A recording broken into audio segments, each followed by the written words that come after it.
and they found her body. She had been killed. At that point, they contacted police. Our first priority now is to find her missing 2-year-old son. Talon lived in the apartment with Passion.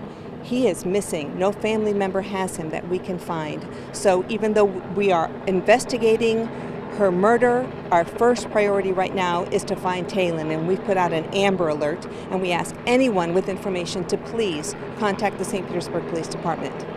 And so the 911 call then, I assume, came from this employee? Yes. Okay. Came from the management here at the apartment complex. And what methods are you using? I see we got the chopper up there. We have, yes, the sheriff's office is assisting us with the chopper to try to check all of the between buildings and all of the different waterways that are here, the ponds and lakes. And then we have all hands on deck. We have every detective that we have in-house, double shifts. Everyone's coming in to try to search the complex and try to see if we can find this child. We believe he could be in danger. The longer he's missing, the more difficult this gets. And we need to find this child. Why do you believe he's in danger? Well, because he is missing, and his mother was killed, and we don't know where he is. Any other leads? Anything else that you're investigating? We are actively investigating right now, trying to collect all the information and evidence that we have. Anything else? No. All right. Okay. Thank you so much. Sure thing. I'm trying to get a picture of her for you. Okay.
WFLA Now will begin momentarily.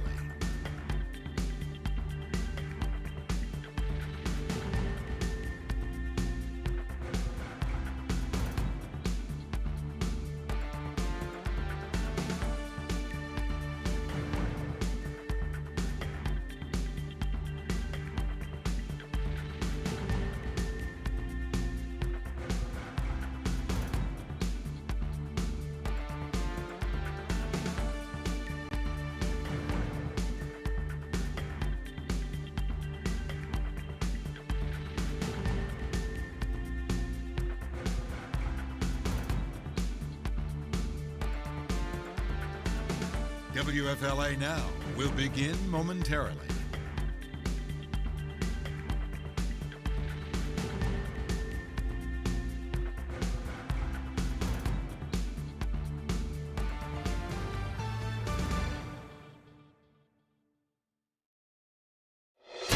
Breaking news on WFLA Now.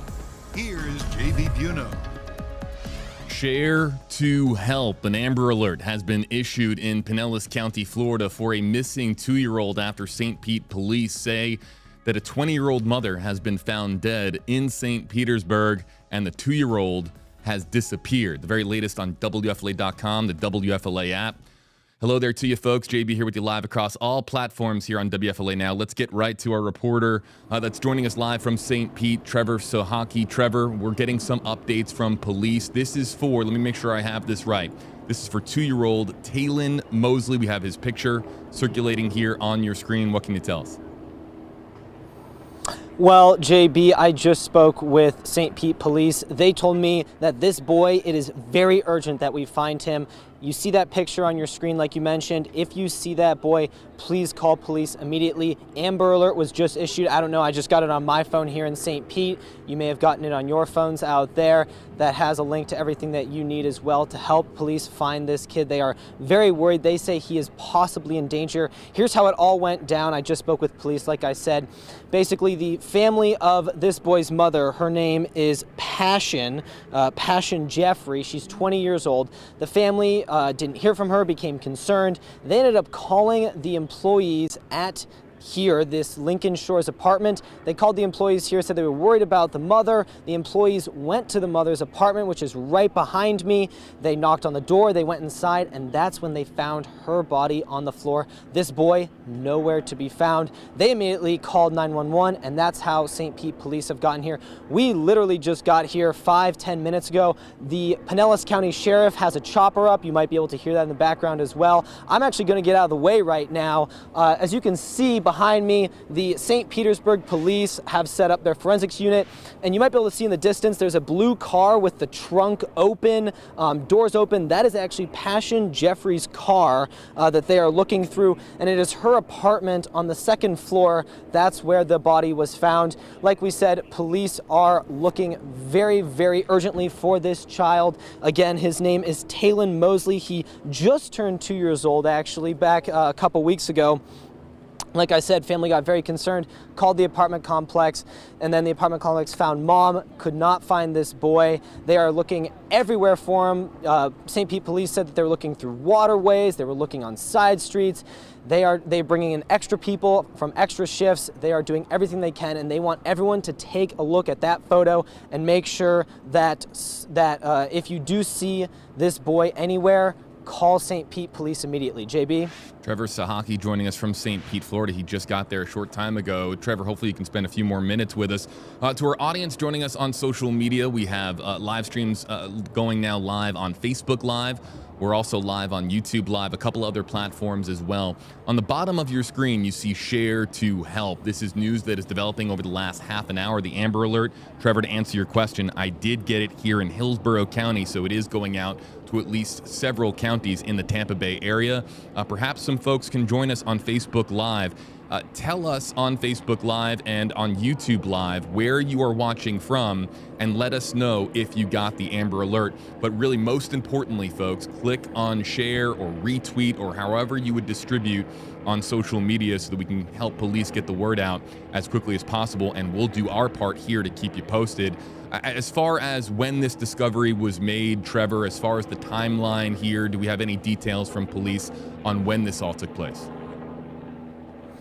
We do, JB. They tell us that it was around 2:30 this afternoon, so only 3 hours ago, as I checked the clock right there, 3 hours ago, that the employee found the body of Passion Jeffrey, that 20-year-old mother, and called police. So this is very, very new investigation. They are still looking into a lot of leads. While we're here, we have seen a ton of St. Pete police cars. We've seen off-duty cops come in. We've seen detectives come in. Like I said, we have the chopper overhead. head. So we are just 3 hours into this search. And, you know, JB, this also brings up, you may remember this as well, the 2-year-old that went missing up in, I believe it was Hernando County, just maybe a month ago or so. And it is very, very crucial that these early hours, they really make or break the difference in finding young kids like this, because this boy just turned 2 years old, like I said, 2 weeks ago. So they are very worried about him, and they want everyone to take a look at that photo and share it, spread it around to make sure that if you see him,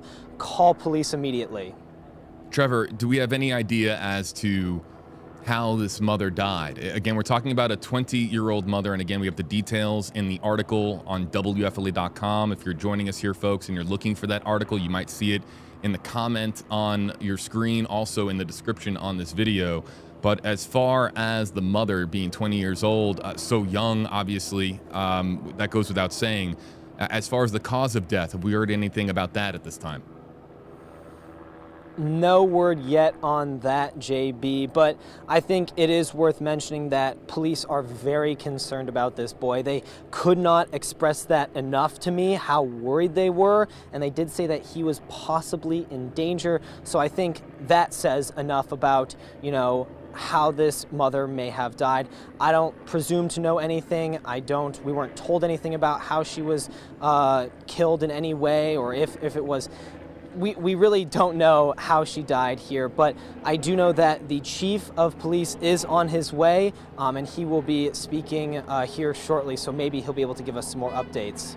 So with an Amber Alert, there's also the potential for there being a kidnapping of some kind. In fact, that it went out as it had kidnapping on the actual alert itself. So, Trevor, perhaps the next piece of information that we might get is perhaps vehicle information or suspect information, but this is still really early on, correct? We haven't heard anything on the ground in Pinellas County just yet as to that information. No, we have heard nothing about that yet, JB, and I will be sure to ask all of those very important questions when the chief gets here. Like I said, we just got here maybe 10, 15 minutes ago, so we're learning as much as you are as quickly as we can, and we'll convey that information when we get it. All right, Trevor, we're going to let you get back to work out there and talking to some folks around the neighborhood. We're paying attention, of course, to your live report coming up here in the next hour. And of course, you're always welcome to come back on WFLA Now to update our digital audience, our live streaming audience across all of our platforms. Trevor Sahaki, folks, you might be able to follow him on social media as well. Trevor, thanks so much. We'll be paying attention. Thank you. All right. Back here with you live, folks, in the Stream Center. We'll be paying attention to Trevor's reporting and what he's hearing on the ground.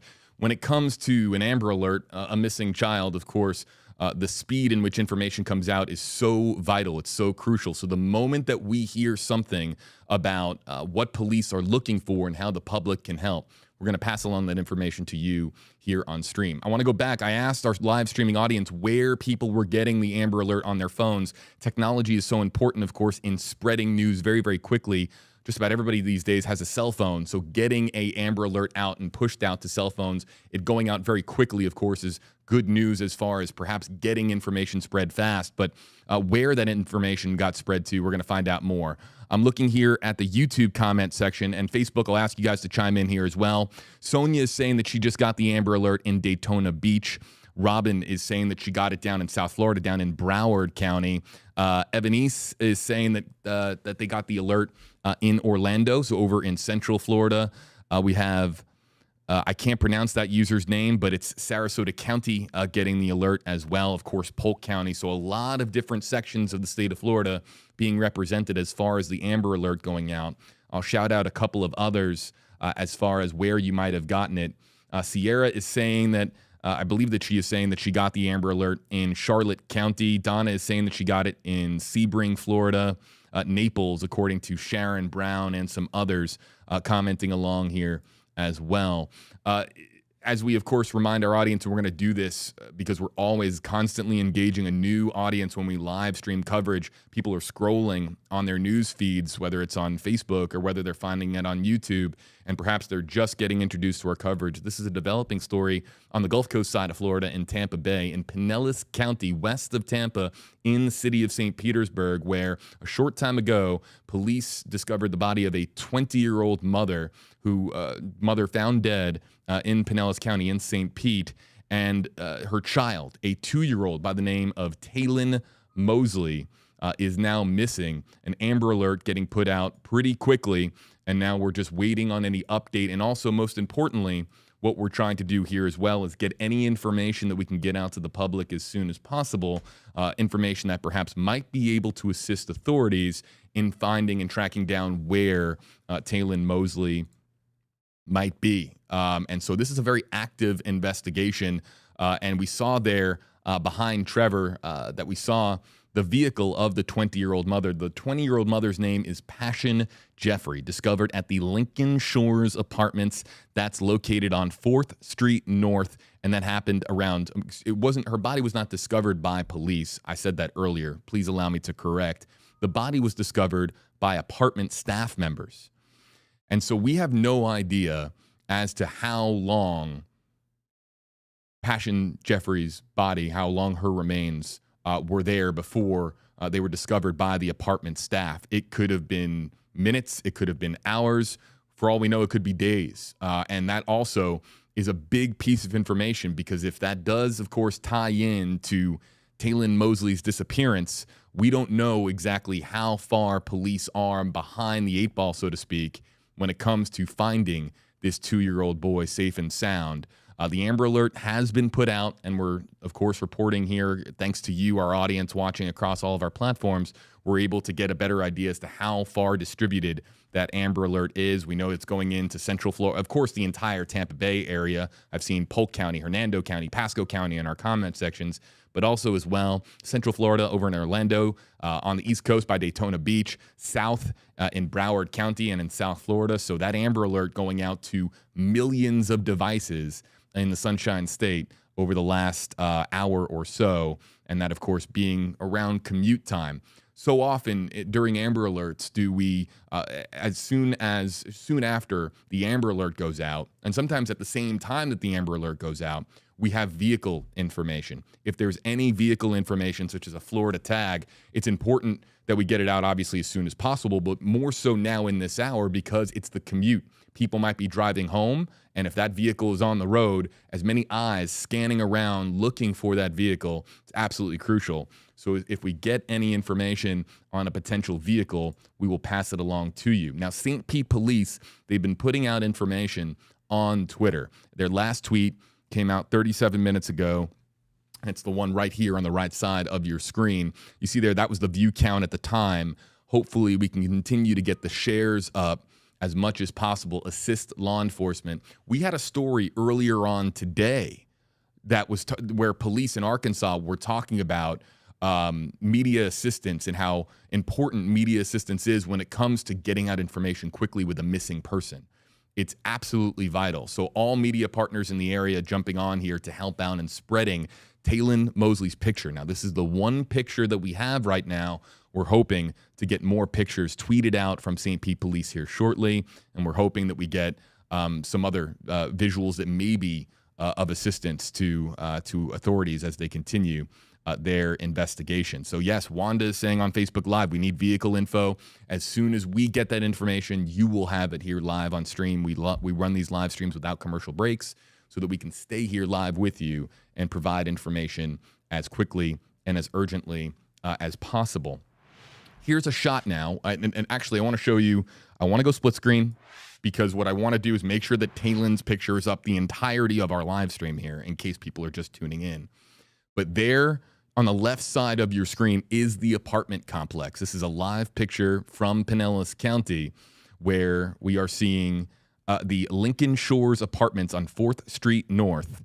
And zooming in on the apartment complex, we'll talk about what else we're seeing here. That is the car of the mother, 20-year-old Passion Jeffrey. And you can see that there's the doors are flung open. It appears that there's police tape that's wrapped around the driver's side mirror. The trunk is flung open. And then even behind the vehicle, look on the left side of your screen, behind that vehicle, there's all of that police tape that's up in like really like in an X that is covering one particular walkway. So this is the area where the remains were discovered, again, discovered by apartment staff.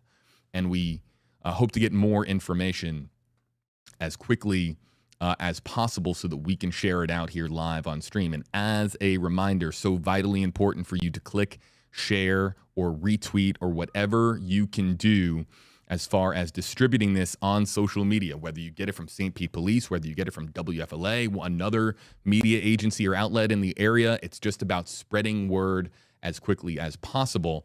And while Amber Alerts have really come a long way, they're not really very visual. I mean, I can show everybody here on my device. I can show everybody the Amber Alert that I got. And the Amber Alert, it does have, if you see it here, it does provide you with a link, which is very handy. But the Amber Alert doesn't go out with a photo, which I think would be the next stage of getting Amber Alerts out quickly. Because if an Amber Alert could get pushed out to everybody's phone, and in addition to seeing the title of the Amber Alert with the most pertinent information, if people saw a picture, that's even more eyeballs immediately getting access to the photo of the person, of the child that, of course, is being sought, being looked for in this case. So when I click on the link, it does take me to fdlealerts.com, and it does bring me actually to a picture that we don't have yet. So this is from FDLE. They have another photo, and what we'll try to do is get this photo up on your screen as well. But if you got the Amber Alert and you clicked on the link, it should look very much like this right here. And it's got all of the information. In fact, what we can do is we can read out that information, because I don't think that I've gone over that info here on screen, and no, I have not. So let's read this out, folks. Taylon Mosley, missing March 29th, 2023, of course, that being today. Age 2 years old, male, hair color brown, eyes brown, 2 feet tall. He's a 2-year-old. Weight 30 pounds, race black, from St. Petersburg, Florida, county, Pinellas. The narrative that is issued, and this is, of course, gives context to the Amber Alert. A Florida Amber Alert has been issued for Taylon Mosley, last seen in the area of the 11600 block of 4th Street North in St. Petersburg, Florida, hashtag Florida Amber. So what we'll do is we'll get this image on your screen as well. And we'll also try to, if we can, what we're going to try to do is replay some of the interview with the St. Pete Police spokeswoman, who was able to go over some of the details. This was from a short time ago. And they found her body. She had been killed. At that point, they contacted police. Our first priority now is to find her missing 2-year-old son. Taylon lived in the apartment with Passion. He is missing. No family member has him that we can find. So even though we are investigating her murder, our first priority right now is to find Taylon, and we've put out an Amber Alert, and we ask anyone with information to please contact the St. Petersburg Police Department. And so the 911 call then, I assume, came from this employee? Yes. Okay. Came from the management here at the apartment complex. And what methods are you using? I see we got the chopper up there. We have, yes, the sheriff's office is assisting us with the chopper to try to check all of the between buildings and all of the different waterways that are here, the ponds and lakes. And then we have all hands on deck. We have every detective that we have in-house, double shifts. Everyone's coming in to try to search the complex and try to see if we can find this child. We believe he could be in danger. The longer he's missing, the more difficult this gets. And we need to find this child. Why do you believe he's in danger? Well, because he is missing, and his mother was killed, and we don't know where he is. Any other leads? Anything else that you're investigating? We are actively investigating right now, trying to collect all the information and evidence that we have. Anything else? No. All right. Okay. Thank you so much. Sure thing. I'm trying to get a picture of her for you. Okay.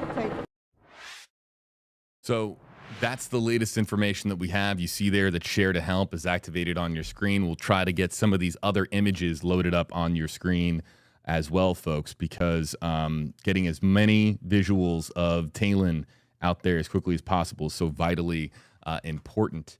What we're going to start to do here as we await the latest update from police, what we're going to do is we're going to say hello to our audience joining us across multiple platforms. And you can use, of course, hashtag HeyJB to interact with me live on your screen. There's the Amber Alert with some of the particulars, and there is the picture of little Talon. Cute kid, right? Here he is smiling, wearing orange. He must really like orange because he's wearing orange, wearing an orange T-shirt here, and then he's also wearing the two pictures that we have.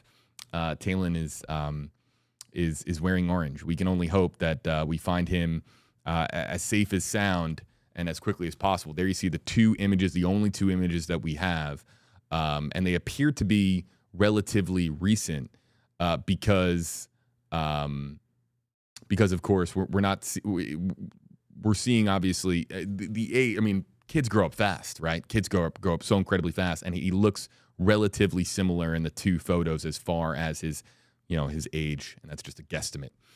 We're going to also be standing by for a live report from Trevor Sohaki here, who is standing by for a live report on WFLA News Channel 8, our, of course, broadcast product on your NBC station, 8 on your side here in Tampa Bay. We'll look here as well at some of your comments and say hello to some of our commenters. And we'll put a comment in here live. You can use hashtag HeyJB to have your comment featured. And we'll also put in here the link to the latest. And the latest, of course, is coming your way, folks, from WFLA.com.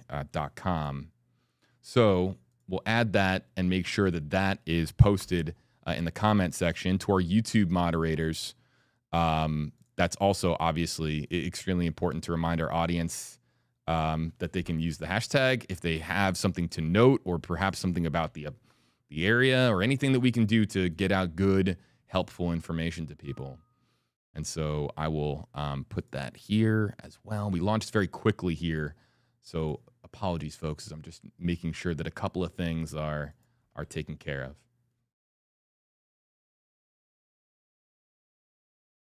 We'll pin that message there. And then, of course, we can bring in your comments. Again, if they use the hashtag, that means that you want us to grab your comment out of the comment section, and that means that we can animate them on screen. So let's go to Kenji's comment, or it might be Kenji. Hashtag HeyJB. Any idea why the apartment staff was checking in the complex? Was there a smell? Was there a request for a welfare check? This is a very, obviously, this is somebody who has paid attention to previous news stories because so often is there a welfare check on an individual who perhaps doesn't show up for work or hasn't been seen by family members or hasn't been picking up their phone. And so sometimes apartment staff will just be asked to do a door knock. Sometimes a welfare check can be done by folks that live on the apartment complex property, or it can be done by police or deputies. We don't know the answer to this question at this time, but it's really important to note, and I think we had another person on Facebook Live, Pretty Raina, asking hashtag HeyJB, when was the last time the mother was believed to be alive? We don't know the answer to that, and that is such a vital question as well, because we don't know if the mother has been deceased for hours or days. It all depends, of course, on there's just so much that we don't know, and it's because it's very, very early on in the story here, folks. But we'll do our very best to get you updated information as it comes in.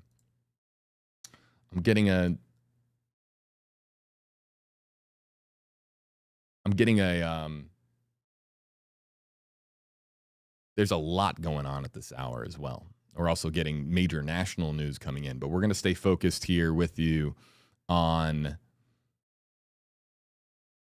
Talon.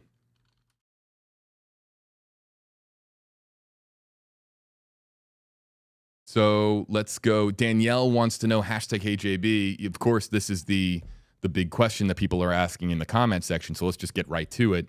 Danielle is asking, where is the father?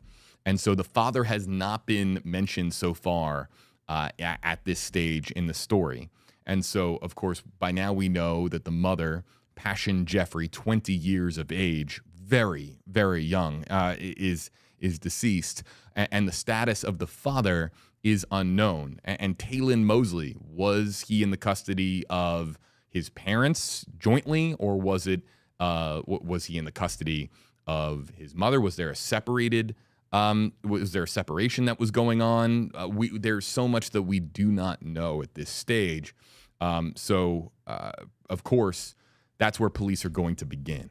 Investigators are going to begin with immediate family. It does not get more immediate than, of course, than the child's father. Now that we have the child missing and the mother deceased, they're going to start there and then work their way outward from there.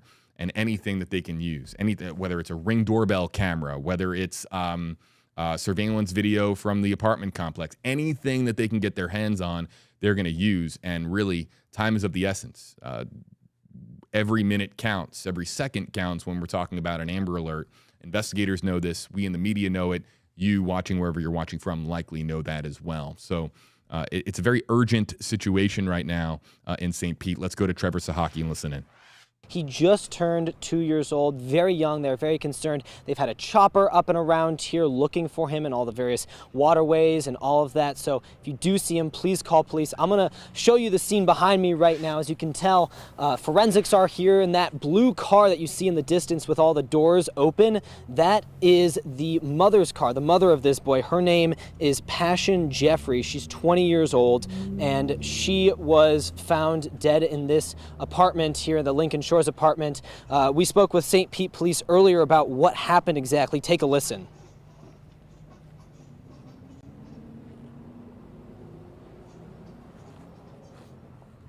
They are playing back that same interview from earlier that we played back a short time ago. They're playing that out on broadcast television, that soundbite with Yolanda Fernandez, the public information officer for St. Pete Police. So Trevor is waiting for that interview to complete, and then, of course, he will be continuing to deliver his live report. So as you heard there, they're very concerned about that boy. If you do see him, please call St. Pete Police immediately. Live in St. Pete, Trevor Sahaki, 8 on your side. Thank you. All right, Trevor Sahaki joining us here, everybody, with the latest.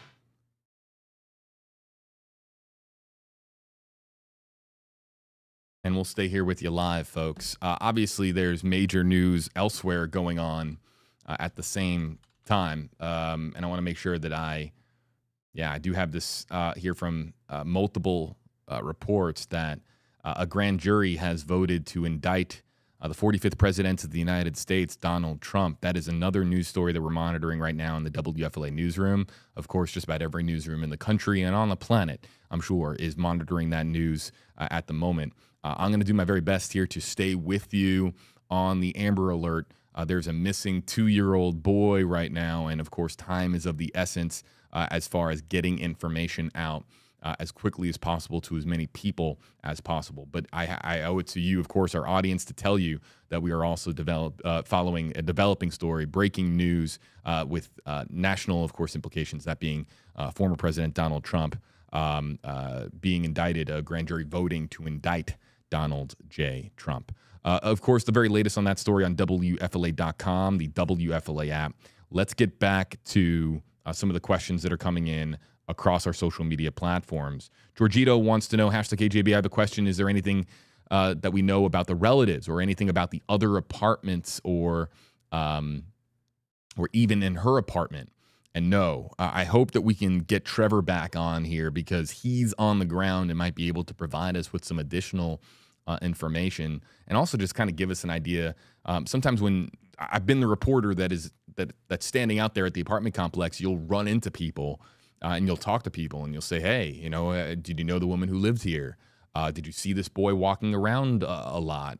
You would ask just, some of these very basic and fundamental questions. And also, too, just ask, how much activity do you see in this apartment complex? And just ask some very basic questions about what kind of neighborhood that it is. And, are you do you see a lot of people come and go from that apartment? Just a lot of things like that that you would ask to try to get any information pertaining to the story that we're covering here. Bad Vibes wants to know on YouTube Live, when was Taylin last seen? And they do not make any mention of when the last time Taylin was seen. We don't know if he was last seen days ago or if he was last seen. I mean, this is information that, of course, you would ask the parents. You start with the parents. And we know that Taylin's mother, Passion Jeffrey, has died. Cause of death unknown, but her remains being found in an apartment here in St. Pete, Florida, by apartment staff. And as far as the status of the father, we don't know.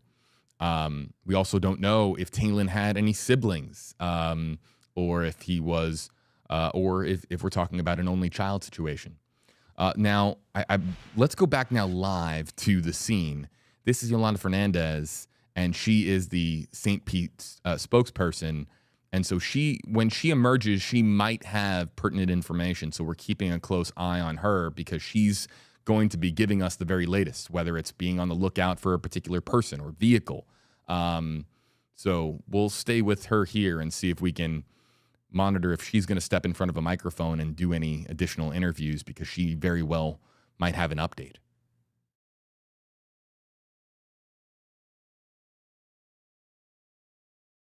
Looking for some other comments. Cliff saying on Facebook Live, #KJB, I shared in every Facebook group, Instagram, Snapchat. Yeah, that's exactly the type of stuff that we look for when it comes to an Amber Alert. Sharing it as across as many platforms as possible. Now, the good thing about the actual Amber Alert itself, with the technology that's put in place with iPhones, Androids, and beyond, is that it doesn't matter what app you're on, it's going to show up right on your home screen. But look, we get a lot of notifications these days. And if you're in a different room, maybe you're not paying attention to your phone in that moment, there's a very good chance that people have missed the Amber Alert. Now, it's designed that you don't miss it. It's designed to be very prominent, both visually and from an audio perspective. However, we're just trying to get the word out as quickly as possible. I believe that they are setting up for now another press conference with the chief of police in St. Pete. And yeah, he's standing by. Chief Anthony Holloway will put up here on your screen. This is live from St. Pete. And we'll listen in here for a moment as we hopefully get an update here soon. Stand by.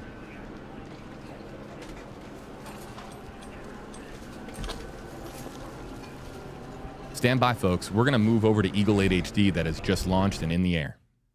So here's Eagle 8 HD over the apartment complex now. And don't worry, we still have the feed of Anthony Holloway, who is going to be speaking here momentarily. But yeah, this is now our helicopter up in the air next to and alongside law enforcement choppers, doing everything that we can as far as keeping our eyes peeled for missing 2-year-old Taylin Mosley.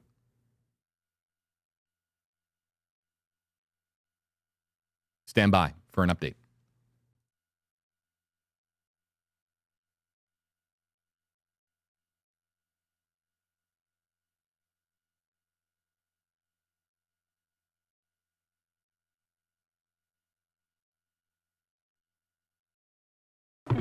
And, all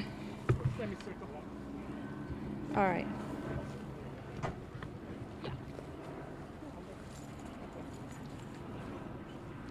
Let me put this in here. All right, so the members of the media getting set up for now a press conference with an update, so we are standing by for that update. In the meantime, let's go split screen. Share to help. Again, details on WFLA.com that are still coming out about the Amber Alert that has been pushed out for missing 2-year-old Taylin Mosley. On the left side of your screen, a press conference is about to begin. Right side, Eagle 8 HD. Now, this could change. It's just been updated within the last 10 to 15 minutes, so I'm going to give you a timeline, and then I'll open up for any questions if you wish. So yesterday around 5:30, the family members saw the deceased and Taylin at this location. Around 9:30 last night, one of the neighbors heard a commotion Earlier today, the family did not hear from the deceased, so they asked the apartment manager to come do a check on them. When they went into the home, they found the deceased in the apartment. I can tell you it's a very violent homicide scene within the apartment, but we cannot find the 2-year-old. So right now, that's our main concern, is to try to locate Tylen. I can tell you right now, we have our state, federal, and county partners looking for this young man. We have a dog coming in to try to find, and we're also going to put a drone up to do a grid search of the back area. That's all I have for you right now. If I get any more updates, please we'll stand by for that. But our main concern is we need to find this 2-year-old. We need to know where he is. So please, if you can get that information out there, please. If anybody knows where this young man is, please, we're begging you, please call us. Because that's our concern right now. We need to find this young man and make sure he's okay. Shouldn't say young man, make sure this child is okay. So with that, I'll take any questions. Chief, I didn't catch the first part of your presser with the chopper going over. You said that yesterday around 5:30, a family member saw the boy. Can you kind of just go over that timeline again? So around 5:30 yesterday, a family member saw the deceased and saw the baby yesterday. So today they didn't hear from them. So right around, I think it was 2:30. That's when they asked the property manager to go do a check, and that's when they found the deceased in the apartment, but they did not find the child in there. And what happened at 9:30 last night? 9 o'clock last night, as we're doing an area check, some of the neighbors said they heard a commotion coming from that apartment. Chief, have you been able to talk with Talen's father? No, we have not. But you don't believe he's with his father either? We know he's not with his father. The Amber Alert said that the boy's been missing since yesterday. Well, again, now we're just building up the information. So now we know that he was seen yesterday at 5 o'clock. So now that's our timeline. Sometime between 5 o'clock and today, no one has seen the young man, the child. Is there any surveillance footage of the parking lot or apartment area that your investigators will be able to access? Well, that's what the detectives are doing now. They're combing the area. And if anybody has any footage that they would like to share with us, please give us a call so we can take a look at that. And that's what the detectives are doing now. They're going door to door to see if anybody has any type of cameras or anything that they saw last night or saw today that was suspicious, to give us that information so we can follow up on those leads. Is there anyone in particular that you all have your eye on that people should look out for, a car or anything like that? We don't have anything right now. That's why we're asking if anybody know where Tylen is to please let us know, because we need him. We want to make sure that he's okay, because like I told you, that crime scene is very violent on the inside.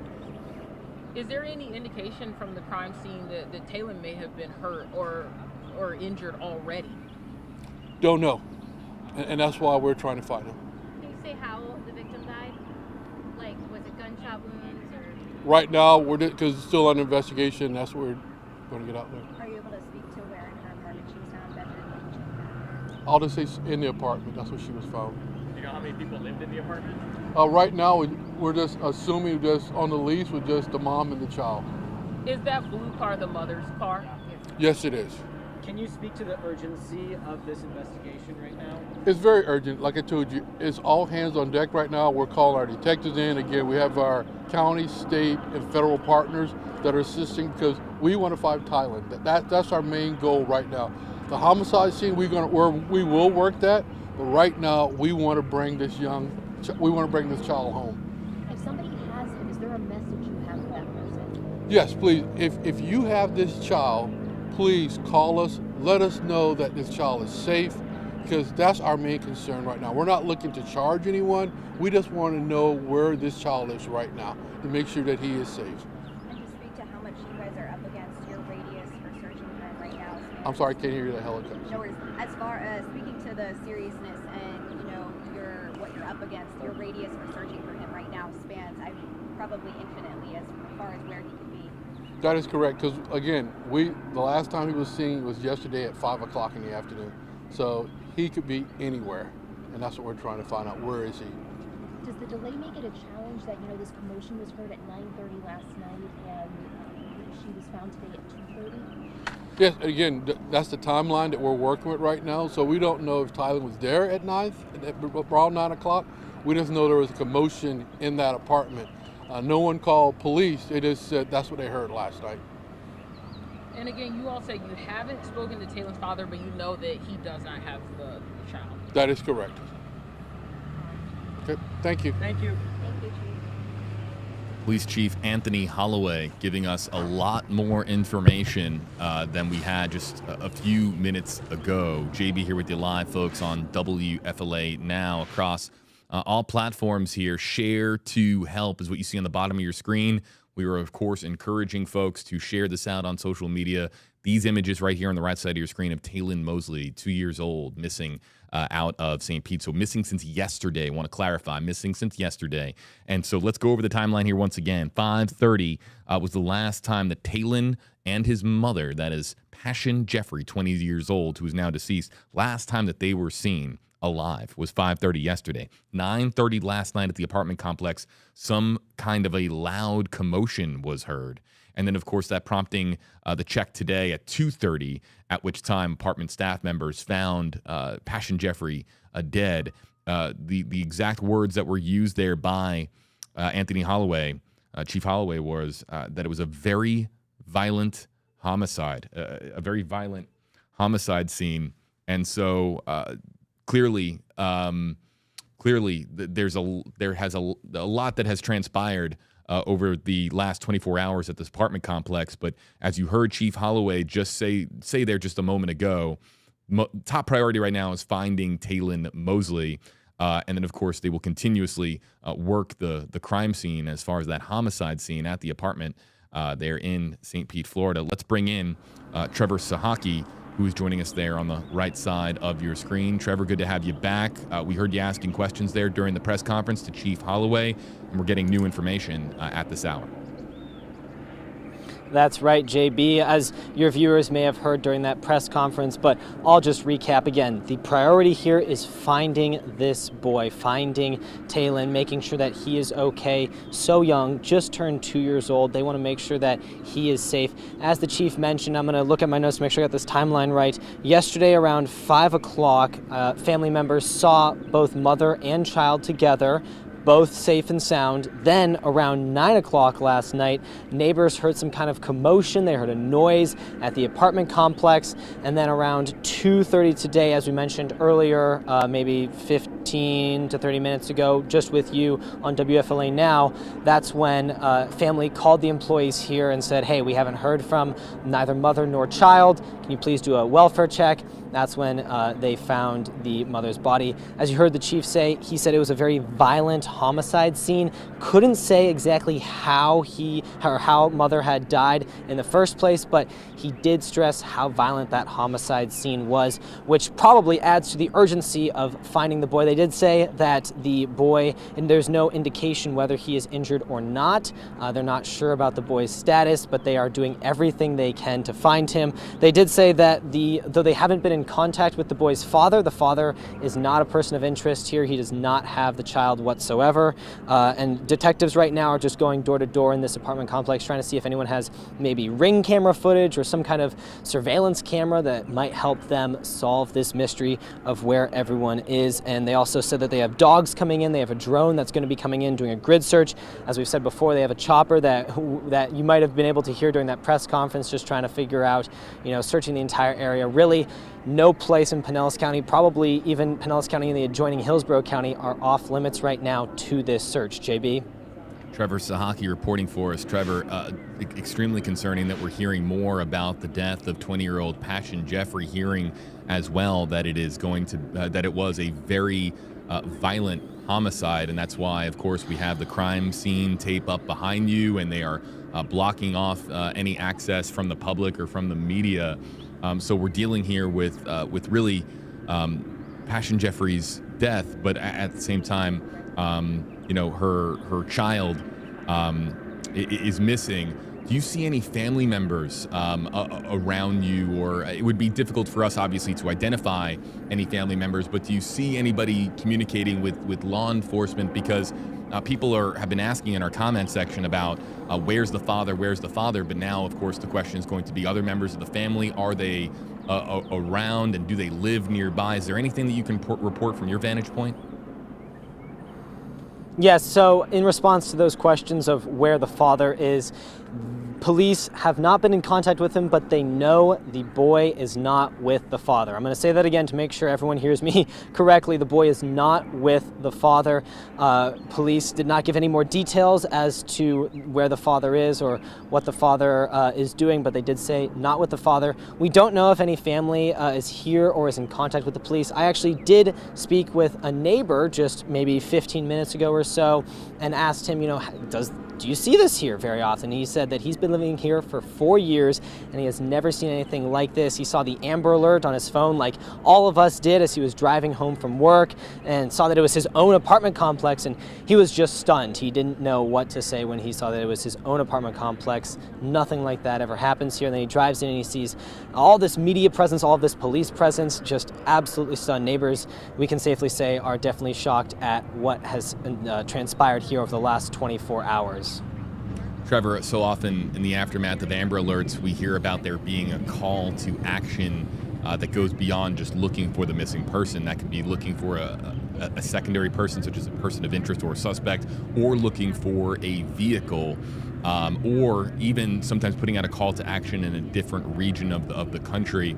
Nothing at this time. All we have, and I want to make sure I have this right so you and I are on the same page as reporters here, we have the 2 pictures of Talon that came in on the Amber Alert. Both of them he's seen in different orange-colored shirts, and then of course we have some of the details about Talon. But as far as anything else that we can go off of to let the public, of course, look out for anything else, we don't really have anything at this time. Is that correct? That is unfortunately correct, JB. We asked the chief here, we asked if there was any kind of other suspects, anyone that the police are looking for, any cars of interest, and he said, no, we have nothing. And that's why it is so crucial that the public help out here, because police, this is one of those cases, and when we talk with police, they say this all the time, we want the tips, we need the tips, anonymously, not anonymously, whatever you can do to help us out.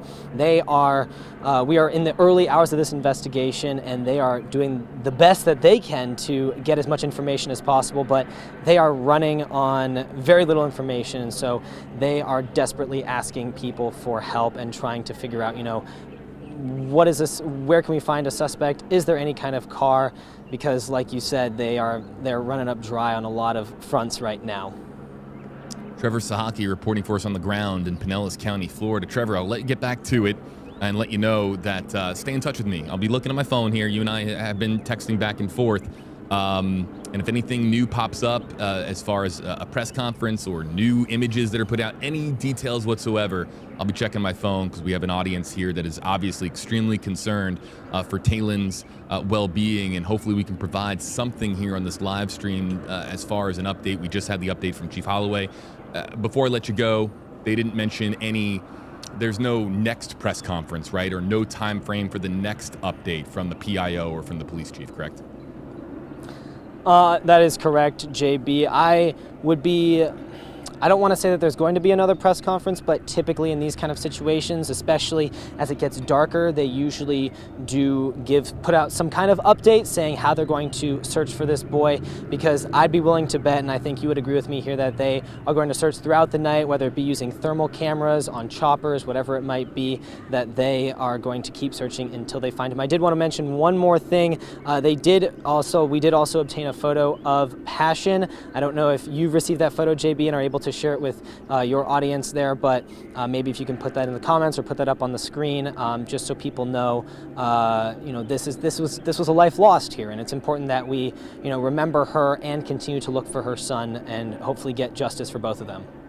Trevor, I'll be on the lookout for that photo as well, and if you have it, you can send it along my way. I'll be monitoring your camera shot, and if there's anything new that you can report for us on the ground, of course, we'll be paying very close attention. Trevor, thanks a lot. Thank you. Trevor Sahaki, folks, joining us here on WFLA Now. You hear up in the air Eagle 8 HD. That's right above where Trevor is joining us from. Let's go full screen to Eagle 8 HD and show you the apartment complex. You can see just how much crime scene tape that they have put up, putting it around the apartment where the remains of Passion Jeffrey were found, the 20-year-old mother here in St. Pete, Florida, and the scene described as a very violent homicide. So not only do we have a homicide suspect that is currently being sought, we also have the missing boy. Of course, the two very well will intersect in some way, but how exactly how exactly this takes shape going forward, we can't say. We have so little to go by right now, but at least we have more details on the time frame. And that brings us to the next point, and this is what I want to ask for you, our audience joining us here on Facebook, and our audience joining us here on YouTube, TikTok as well. We've activated streaming on TikTok. Hello to our TikTok audience. We're using every platform that we can to get out word as quickly as possible. But the Amber Alert, so now that we have a time frame here, we know that the last time that the pair were seen, and I'm talking about mother and son, was around in the 5 o'clock hour yesterday. And then, of course, we hear this commotion, or somebody hears this commotion in the 9 o'clock hour last night. So if the 9 o'clock hour, if that commotion is part of course, of the disappearance of Taylin, that's approximately since from 2:30 when the apartment found the remains. How many hours is that? I'm trying to do, some math here. It's approximately, so is it about 18 hours or so, roughly somewhere in the 18-hour time frame? Yeah, we'll say roughly around 17, 18 hours. I'm just trying to do some quick math in my head. But so that's a long amount of time for somebody who, if they had Taylin with them and left, you can cover a lot of ground in those 16, 17, 18 hours. Again, don't know exactly the exact time frame because we only have this information to go by at this time. But you can leave the state of Florida in that time frame. In fact, from Tampa Bay, if you're driving north and you're trying to get out of the state of Florida, you could probably get out of here in about, I want to say, 6 hours roughly, depending on the time of day and when you leave in traffic, maybe less than that, as far as getting to Georgia or Alabama or just other southeastern states as far as vacating the state of Florida. So I want to ask folks if there's anybody joining us in some neighboring states. Do we have anybody that is joining us from Georgia or South Carolina or Alabama in our comment section? Wanted to know how far out this Amber Alert reached geographically, because considering that the time frame has become more clear and that somebody who was trying to get out of the state of Florida and hit the road, if they did have Taylin with them, how far they could get. So anybody here joining us from some, for example, we have somebody in our comment section saying that Louisiana is not too far away, but to D in our comment section, Tampa Bay is a lot more than 4 hours from Louisiana. That would be 4 hours from Louisiana to perhaps, the Panhandle, Pensacola, Destin area. So, for example, Alabama Mama 4 is joining, saying, I'll be watching, and I've shared here in Alabama. But did the Amber Alert go that far? Alabama Mama 4 and some others who can join us in the comment section. Do we have anybody joining us from Alabama? Do we have anybody joining us from Louisiana to South Carolina to Georgia? So Ruth Henderson is joining us on Facebook Live and says that Ruth is in Georgia and says that they're close to the airport, but no Amber Alert in Georgia. D got the alert in Volusia County, Orange City, Florida. So by now we know that most, if not the entirety of the state of Florida got this Amber Alert. But is it just going to be a Florida Amber Alert? It's an FDLE alert, so it's likely just going to be put out to Florida. But I'm just curious if anybody else in any other neighboring states got it. Kelly is saying no alert from upstate South Carolina. Debbie is saying did not come into Northeast Georgia. But it's important now to think from that perspective, right? We're talking here regionally. Amber Alerts, they're just, when it comes to our states, they're just imaginary lines that provide us with jurisdictions, right? But when it comes to this boy's safety, imaginary lines should not get in the way of us being able to find him. So if he's not in the state of Florida, and look, We don't know if he's in St. Pete. We don't know if he's in Pinellas County, in the Tampa Bay area, or Florida or beyond. We have no idea where he is. But what we now know is that given the time frame, a lot of ground can be covered in those 16, 17, 18 hours that we now know between the time that there was that commotion in the apartment to where that check was performed at the apartment in St. Pete. So it getting shared out to our friends in neighboring states. I mean, look, let's be honest, 16 hours. If I got in the car from Tampa and I started driving for 16 hours, and let's say I did it with a full tank of gas, how far could I really get? I mean, could I make it to Nashville? I want to check. Can you make it from Tampa? I'm just picking out a random state that would be about that drive. So Tampa to Nashville straight without traffic, 10 and a half hours. So that's a lot of ground that you can cover in that amount of time. How about Tampa to St. Louis? I'm just putting it out there. Tampa to St. Louis, 14 hours and 45 minutes. So you can cover a lot of ground in a 14 to 18 hour time frame. I mean, can you make it to Chicago? I mean, again, you have to account for breaks and stopping on the road. So Chicago from Tampa straight without traffic is 17 hours. You can get very far if you really want to on the via automobile. You can get to a lot of different places with that much time. And this is why we're talking about how the time frame is so important and how every minute and every hour, of course, counts. So, hey, check this out. I'm going to hit the touchscreen here. I want to show this to you. The dogs have arrived. And we have, of course, heard about the dogs. So there they are on your screen. At least one dog. I'm going to... So now what the dog is doing is acquiring the scent. It would appear that the dog is acquiring the scent. Something in that brown paper bag perhaps had Taylin's scent, or perhaps the scent of the mother, Passion Jeffrey.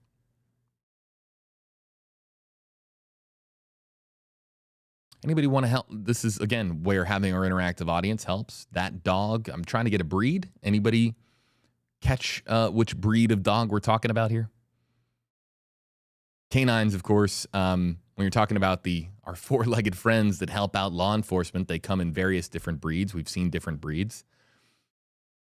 But that is not my strong suit, so that's why I always ask our audience.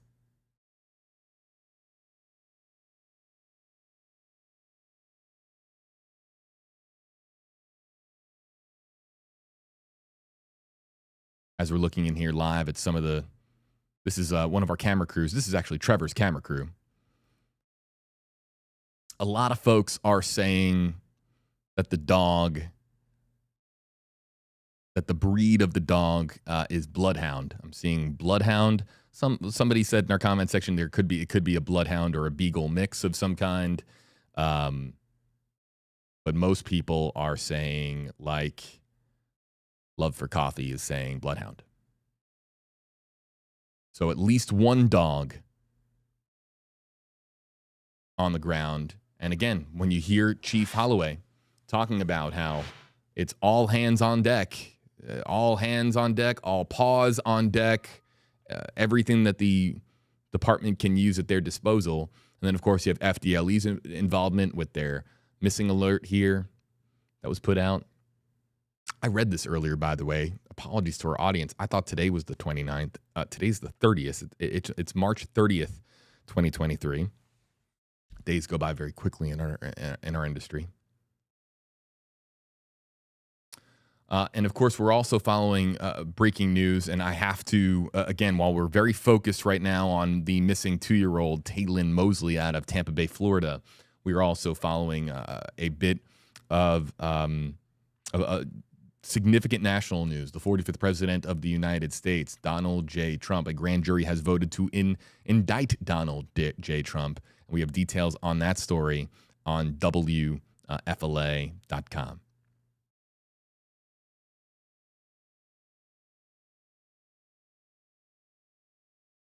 Let's see here.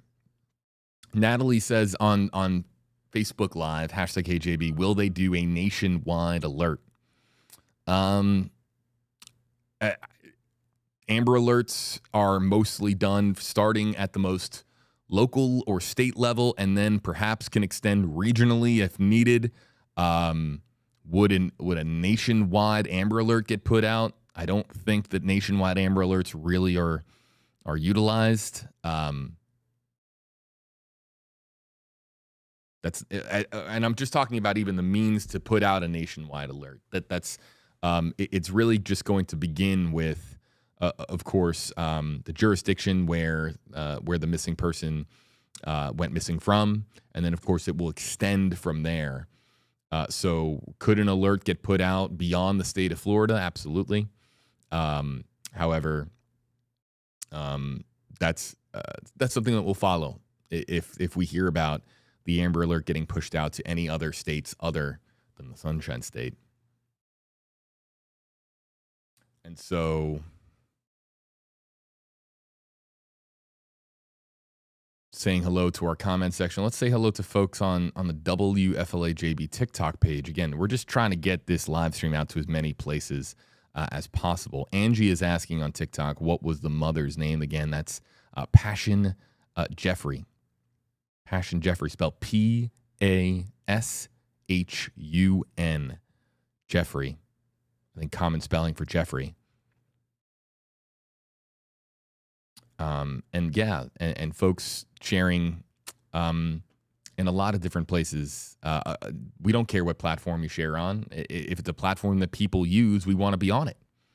So TikTok, a platform that so popular, especially with the younger demographic. You don't need me to tell you that. But of course, anything that we can do to help spread out the word that Taylon is missing, we're going to do it. We're going to do everything that we can. So Lil Patty says, hashtag HJB shared in Missouri. Long shot, but you never know. And that's exactly right. You just don't know. We put in, could you make the drive if you left 9 o'clock last night? Could you make the drive overnight and make it to St. Louis? Yeah, you could. Good. No doubt.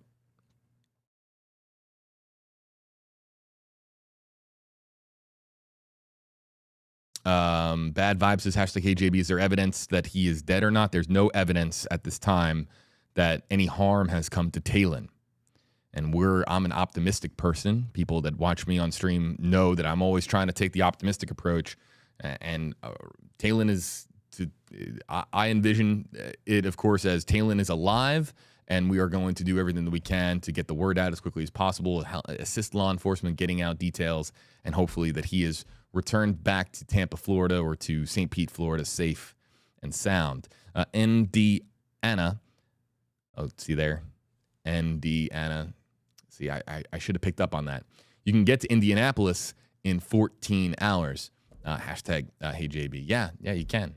And perhaps people know from those states driving more in our direction because we get so many people that will road trip down to Florida, especially this time of year, get out of the cold. And while we're really, it's springtime, if you will, still a lot of people will flock to our areas. Maybe people who are, taking a vacation for spring break and make the road trip down while it's more common for people to fly.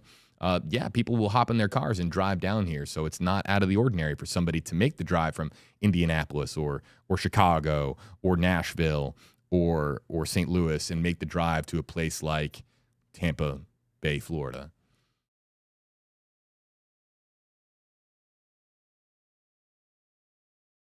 Looking here at some other comments. See, this is people. April Howard says, I just tuned in. How long has he been missing? And this is what I'm talking about. When we live stream, people are always constantly coming in and then constantly leaving as well. It's a revolving door, if you will. That's what live streaming is. So people will come, people will go. April says, hashtag KJB, I just tuned in. How long has he been missing? Last time that Taylon Mosley was seen was in the 5 o'clock hour yesterday, that being Wednesday, March 29th. And then, of course, there was this commotion that was heard in the apartment where he's believed to have been at the time in the 9 o'clock hour. And then he vanished some point between really that 5 o'clock hour yesterday and 2:30 today, because when a check was performed at the apartment in St. Pete, Florida, the mother was dead in a very violent homicide. And then as well, Taylon was nowhere to be found. So that's a pretty large window of time. And of course, every hour, really every minute, but every hour that passes for investigators, and as every hour that window is extended, it just makes it that much more difficult for investigators to track down where the boy or where the missing person could be.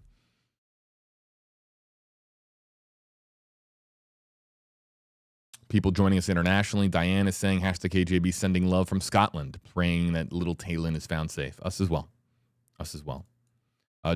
Georgita saying, my brother got the alert in Lake City, Florida. That is good to hear. What about saying hi to some folks on let's go back to TikTok and Facebook. Alyssa says, #KJB, is there a way to watch what you're watching at the apartment complex? Yeah, actually, we can do that. Let's see if we can go split screen here and show everybody on the left side of your screen. This is live from St. Pete, and on the right side of your screen. I just want to make sure, Alyssa and others, that we are keeping up the images of Taylon as much as possible, because that is what's most important. The more that people see his face, look, you never.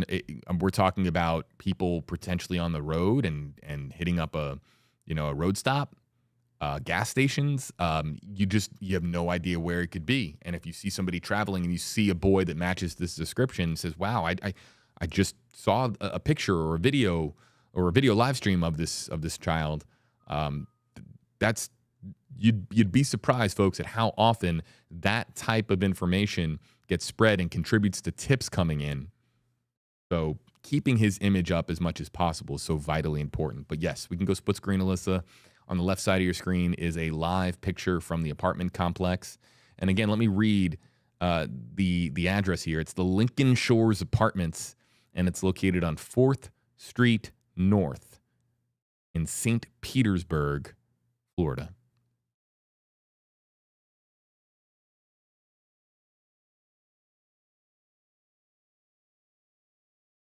Yolanda Fernandez saying, we have all, here, I'll play back. This was the original press conference that we had.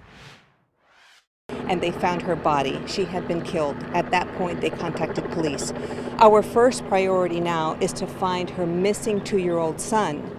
Taylon lived in the apartment with Passion.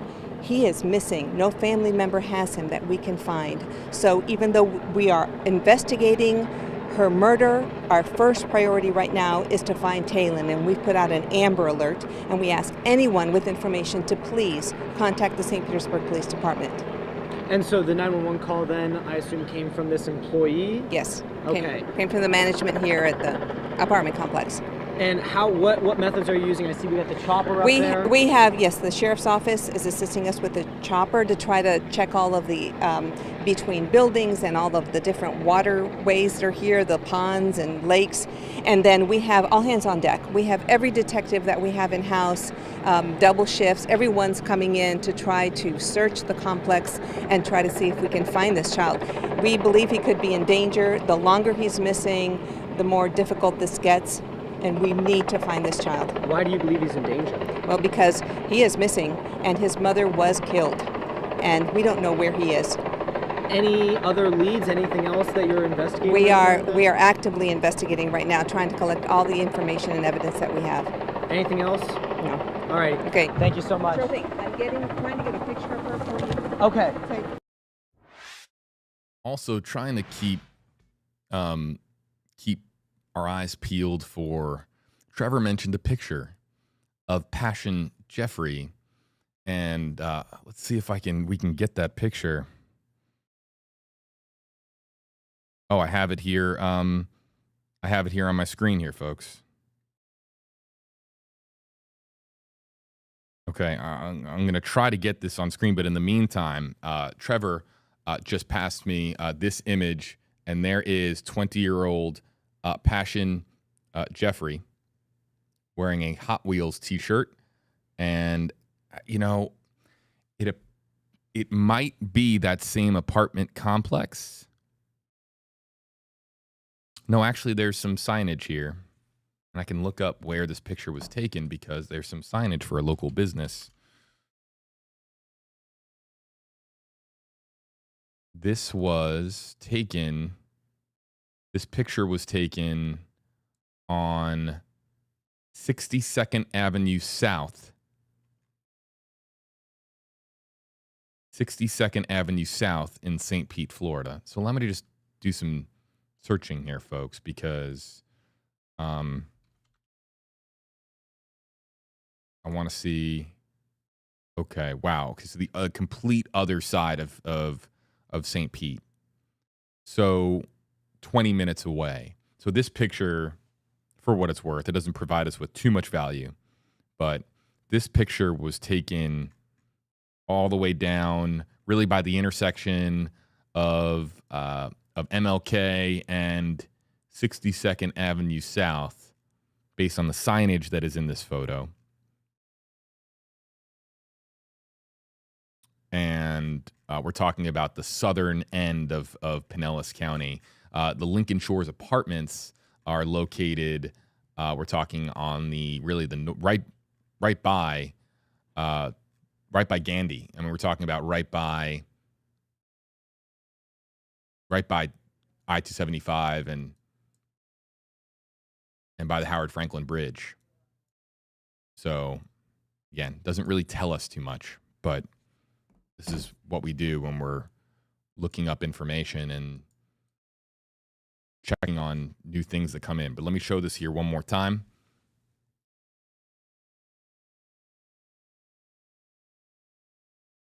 Passion Jeffrey, 20 years old, deceased, dead according to St. Pete Police. Her remains being found at the scene inside this apartment. They wouldn't say where in the apartment.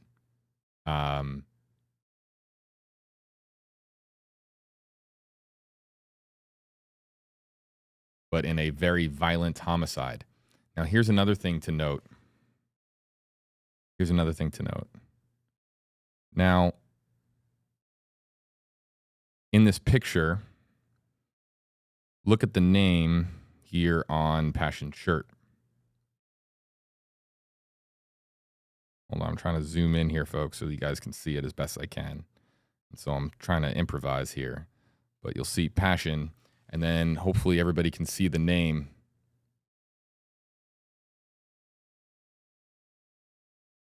The name of Talon is written there. And so there's the possibility that that this was taken while Passion Jeffrey was pregnant. If this photo was taken, sometimes these photos have metadata, and sometimes you can look up when this photo was taken. Let's see if we can look that up, if there's any metadata on this photo. Stand by. And then, because we know that Talon had just turned 2 years old. So if this was taken at some point in, let's say, so 2 years ago, in late 2020, early 2021, we'll just try to confirm here. We'll see if there's any metadata on this. No, there's no metadata on this that tells us when this photo was taken. I might not have the original. This might be either a screenshot of a photo or has been shared so many times that the metadata was lost.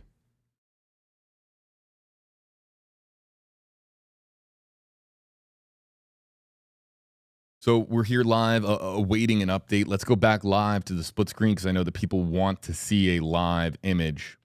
And we'll get out here to the Lincoln Shores Apartments, left side of your screen. This is live from the apartment complex where Passion Jeffrey's remains were found. Right side of your screen, we want to keep these pictures up. Talon Mosley, 2 years old, missing out of Pinellas County, Florida. Amber Alert going out about an hour plus ago. I want to say the Amber Alert went out about 90 minutes ago. It was around, I think, 5:15 Eastern time. And so we are, of course, staying just, we're doing everything we can to make sure that everybody has the most up-to-date information when it comes to Taylen's disappearance.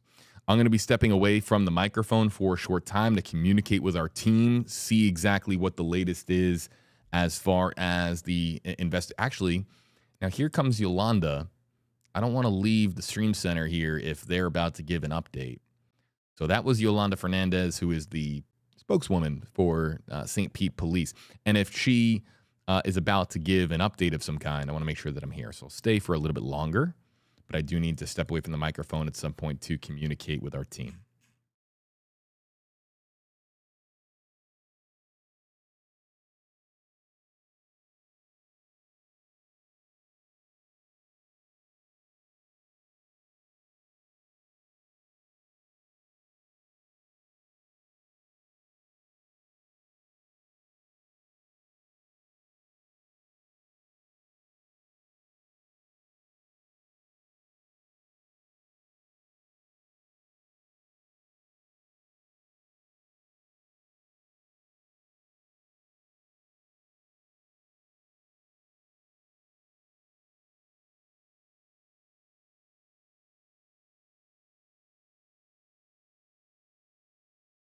In our comment section, people making an excellent point. Some folks have gone over to Passion Jeffrey's Facebook page, and a lot of folks in our comment section are saying that while Taylen isn't pictured here in this photo, that this picture very well might be from Taylen's birthday party recently, and that it might have been a Hot Wheels themed birthday party.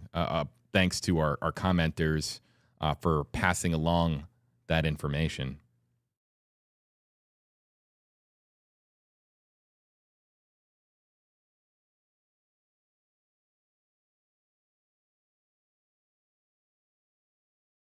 So again, I'll show everybody that photo.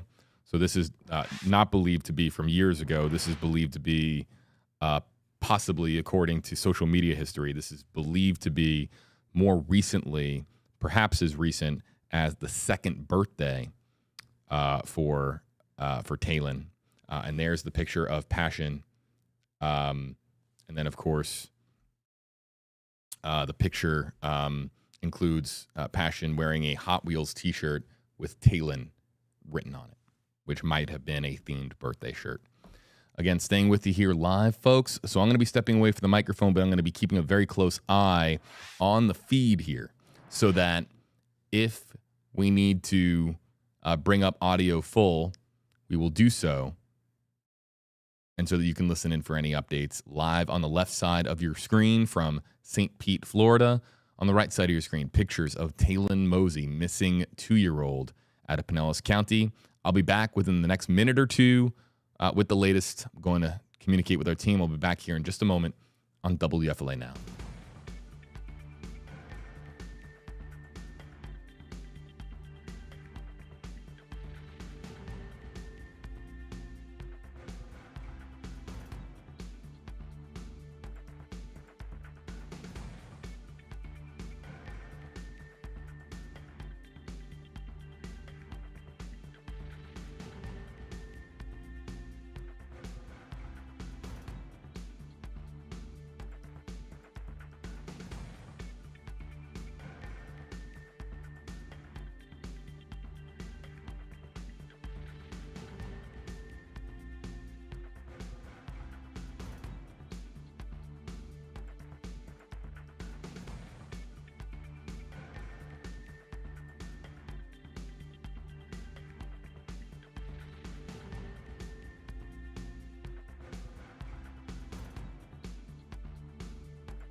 Back here with you live, folks, on WFLA Now. No updates. The active investigation continues for missing 2-year-old Taylon Mosley out of Pinellas County, Florida. Of course, praying for Taylon to be found safe and sound after a very disturbing scene that was discovered by apartment staff in Pinellas County, Florida. A very violent homicide scene, according to Chief Anthony Holloway of the St. Pete Police Department, as 20-year-old Passion Jeffrey. Her remains were found in the apartment. She was alive as of the 5 o'clock hour yesterday, seen at the apartment complex there with her son Taylon, and then at some point around the 9 o'clock hour, some loud commotion was heard at the apartment complex. The next day, that being today, around 2:30, when a check was performed at the apartment, and it was done by apartment staff, they found the remains of Passion Jeffrey at a very violent homicide scene was discovered that they are currently processing, and the search right now for missing 2-year-old Taylon Mosley is ongoing. Taylon's whereabouts are unknown. Sometimes we might get an idea as to a vehicle or even a direction, or even, sometimes we'll hear of Amber Alerts where somebody has family in another state, and of course then law enforcement in a different state are put on notice. All that kind of stuff is stuff that we're used to hearing about. All those types of scenarios are something that we're used to hearing about after Amber Alerts are issued. But really, we have very little to go by right now. The very latest that we have is from Anthony Holloway's press conference that we're going to play back here for you. For those of you just joining us, we're going to play that back a short time from now. We are standing by for another live report from our own Trevor Sahaki, who is joining us from the apartment complex in Pinellas County, Florida. Checking in on Facebook Live, on YouTube Live, on other platforms, including TikTok, for if you want to point out something to me, or if you have an observation, or if you want to share prayers, or if you have a question, use hashtag HeyJB with your comment, and we can animate them on screen or point it out of the social media comment section, and you just saw it flash on the bottom of your screen. We are still, of course, encouraging share to help. So if you would, use social media, of course, to share. That would be, of course, helpful to law enforcement.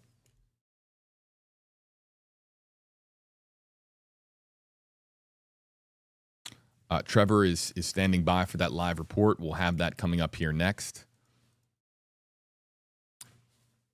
And as far as some of the other activity that's going on, of course, ongoing on WFLA.com is the story of the grand jury voting to indict former President of the United States, Donald Trump, 45th President of the United States.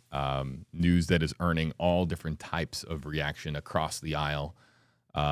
Politically, of course, just this invoking quite the reaction as you would expect with this unprecedented news. So we're about to begin the 7 o'clock news, where we're going to have that story, as well as the latest on the search for missing 2-year-old Taylon Mosley. For those of you joining us from the Tampa Bay area, you can turn on your televisions to your NBC station, WFLA News Channel 8, for the start of the 7 o'clock news, where we're going to have those two big stories, one more locally here for us with the disappearance of Taylon, and then, of course, nationally and internationally, really all of the different reaction, and, of course, the latest developments with the grand jury voting to indict the 45th President of the United States, former President Donald Trump. Let's go now to Trevor Sahaki with the very latest from Pinellas County, Florida. On one of the second floor units. Let's go ahead and take a look at an image, a photo from St. Pete Police of the 2-year-old boy who is missing. Well, Jen, the St. Pete police chiefs could not be more urgent in asking people to keep an eye out for Taylon Mosley. We'll get a picture back up on your screen very soon, but they said that it was a very violent homicide scene inside the apartment behind me. I'm going to step away so you can take a look at that scene. As you can see, the crime tape up, and it's that blue car with the trunk open and all of the evidence markers around it. That is Passion Jeffrey's car. That is, they are looking at that, and her apartment is just next to it. And I want to show you that picture of Taylon. This is the boy that everyone is searching for. They said that they are bringing a drone in. They've had a chopper up. They're bringing crews in off extra shifts. They are also bringing in multiple departments and doing everything they can to find this boy as soon as possible. And you can see in this Eagle 8 footage right now that they have completely surrounded this apartment. There are multiple agencies, like we said, multiple cops, and the chief broke down exactly how the timeline went, starting actually last night from when family members of this mother and child saw him. Take a listen. They're playing back a portion now of St. Pete Police Chief Anthony Holloway's interview that we streamed live here on WFLA Now. We're going to be playing back a clip of that interview. Actually, no, we're going to be playing back the entirety of the interview coming up here in just a moment. So as you heard there, they are searching very urgently for this young boy. And a quick note on the timeline there, around 5 o'clock last night, families saw both mother and child together, safe and sound. And then it was at around 9 o'clock last night that neighbors here heard a commotion coming from the apartment, some kind of noise, something like that. The police chief didn't specify what exactly that was. And then around 2:30 today, that's when a family of both Taylon and Passion realized that they hadn't heard from them in a while, were worried about their safety, called employees here to do a welfare check. Employees came to the apartment and found Passion killed in there and could not find that boy, and that's what brings us all here today. So they will be searching throughout the rest of the day and most likely into the night. Live in St. Pete, Trevor Sahaki, 8 on your side. So Trevor delivering that live report for our newscast on WFLA News Channel 8. This was Chief Holloway a short time ago, really in the last 20 or so minutes, delivering an update and more on the timeline, everything that we know at this point, at least the information that the public can know about Taylon Mosley's disappearance. 10 to 15 minutes, so I'm going to give you a timeline, and then I'll open up for any questions if you wish. So yesterday around 5:30, the family members saw the deceased and Taylon at this location. Around 9:30 last night, one of the neighbors heard a commotion. Earlier today, the family did not hear from the deceased, so they asked the apartment manager to come do a check on them. When they went into the home, they found the deceased in the apartment. I can tell you it's a very violent homicide scene within the apartment, but we cannot find the 2-year-old. So right now, that's our main concern, is to try to locate Taylon. I can tell you right now, we have our state, federal, and county partners looking for this young man. We have a dog coming in to try to find, and we're also going to put a drone up to do a grid search of the back area. That's all I have for you right now. If I get any more updates, please we'll stand by for that. But our main concern is we need to find this 2-year-old. We need to know where he is. So please, if you get that information out there, please. If anybody knows where this young man is, please, we're begging you, please call us, because that's our concern right now. We need to find this young man and make sure he's okay. Shouldn't say young man, make sure this child is okay. So with that, I'll take any questions. Chief, I didn't catch the first part of your presser with the chopper going over. You said that yesterday around 5:30, a family member saw the boy. Can you kind of just go over that timeline again? So around 5:30 yesterday, a family member saw the deceased and saw the baby yesterday. So today they didn't hear from them, so right around, I think it was 2:30, that's when they asked the property manager to go do a check, and that's when they found the deceased in the apartment, but they did not find the child in there. And what happened at 9:30 last night? 9 o'clock last night, as we're doing an area check, some of the neighbors said they heard a commotion coming from that apartment. Chief, have you been able to talk with Taylon's father? No, we have not. But you don't believe he's with his father either? We know he's not with his father. The Amber Alert said that the boy's been missing since yesterday. Well, again, just now we're just building up the information. So now we know that he was seen yesterday at 5 o'clock. So now that's our timeline. Sometime between 5 o'clock and today, no one has seen the young man, the child. Is there any surveillance footage of the parking lot or apartment area that your investigators have been able to access? Well, that's what the detectives are doing now. They're combing the area. And if anybody has any footage that they would like to share with us, please give us a call so we can take a look at that. And that's what the detectives are doing now. They're going door to door to see if anybody has any type of cameras or anything that they saw last night or saw today that was suspicious, to give us that information so we can follow up on those leads. Is there anyone in particular that you all have your eye on that people should look out for, a car or anything like that? We don't have anything right now. That's why we're asking if anybody know where Tylen is to please let us know, because we need him. We want to make sure that he's okay, because like I told you, that crime scene is very violent on the inside. Is there any indication from the crime scene that Taylor may have been hurt or injured already? Don't know, and that's why we're trying to find him. Can you say how the victim died? Like, was it gunshot wounds or? Right now, because it's still under investigation, that's what we're going to get out there. Are you able to speak to where in her apartment she was found? Bedroom? I'll just say in the apartment, that's where she was found. Do you know how many people lived in the apartment? Right now, we're just assuming just on the lease with just the mom and the child. Is that blue car the mother's car? Yes, it is. Can you speak to the urgency of this investigation right now? It's very urgent. Like I told you, it's all hands on deck right now. We're calling our detectives in. Again, we have our county, state, and federal partners that are assisting because we want to find Tylen. That's our main goal right now. The homicide scene, we will work that, but right now we want to bring this child home. If somebody has him, is there a message you have for that person? Yes, please. If you have this child, please call us. Let us know that this child is safe, because that's our main concern right now. We're not looking to charge anyone. We just want to know where this child is right now to make sure that he is safe.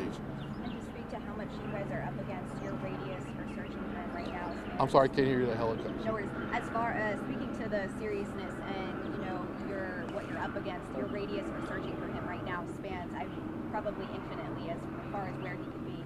That is correct, because again,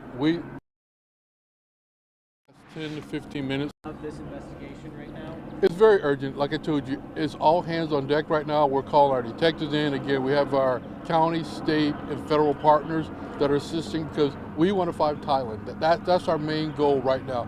The homicide scene, we will work that, but right now we want to bring this child home. If somebody has him, is there a message you have for that person? Yes, please. If you have this child, please call us. Let us know that this child is safe, because that's our main concern right now. We're not looking to charge anyone. We just want to know where this child is right now to make sure that he is safe.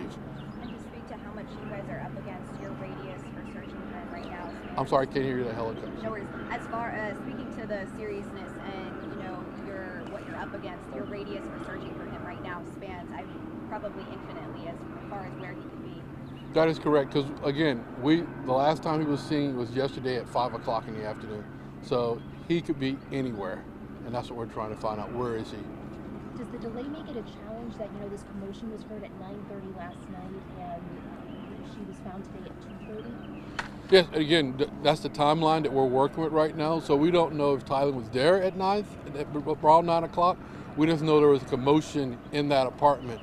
No one called police. They just said that's what they heard last night. And again, you all say you haven't spoken to Taylor's father, but you know that he does not have the child. That is correct.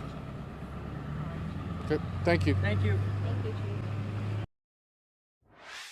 All right, some new information while that was happening, folks. So this is video. Shout out to Trevor Sahaki, who sent in this video. Now, this is a little bit difficult to see, and I'm going to try to zoom in. This is video that he captured from his iPhone, okay? And what is happening right now, according to Trevor, is that a dumpster is being taken off of the apartment complex property, and it is being taken away by law enforcement. I've been told by Trevor, he has been told that they're going to take this dumpster to a secondary location to go through the contents of that dumpster, searching for anything that, of course, pertains to this ongoing investigation into the disappearance of missing 2-year-old Taylon Mosley and the homicide of 20-year-old mother, Passion Jeffrey. So what I'm going to do here, folks, is I'm going to do a little bit of live editing here on your screen, and I'm going to try my very best to show everybody as zoomed in here as I can that dumpster. So the video is going to cycle back, and it's going to loop. So there you see it all the way off into the distance. Now, this is an iPhone video, so you're not getting too much zoom here. If we had our news camera, we can zoom a lot more. But we've got this iPhone video. We can zoom in. This is probably the most that we can get. And there you can see the dumpster being towed away. And they're going to take it to a different location, and they're going to go through that dumpster. And, of course, our prayers are that Taylon Mosley is found safe and sound, not found anywhere remotely close to that dumpster, but is found safe and sound, of course. So that is the latest. Now, people are asking, of course, in our comment section, like Sharon is asking right now on Facebook Live, where did the dogs lead them? And so we don't know if the dogs led them to the dumpster. We have no idea if the dogs led them off property or to a vehicle, or if the dogs even picked up the scent whatsoever. We have no way of knowing that without speaking to law enforcement or speaking to the canine's handler. But what we do know is that this dumpster has been removed from the from the apartment complex property by law enforcement, and will be taken off site to be thoroughly examined for anything pertaining to Taylon's disappearance or Passion's death. So that's the latest of what we have right now.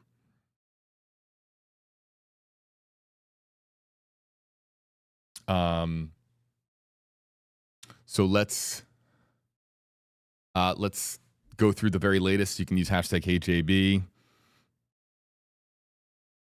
and I'll bring you up on screen. In fact, now we've got joining us.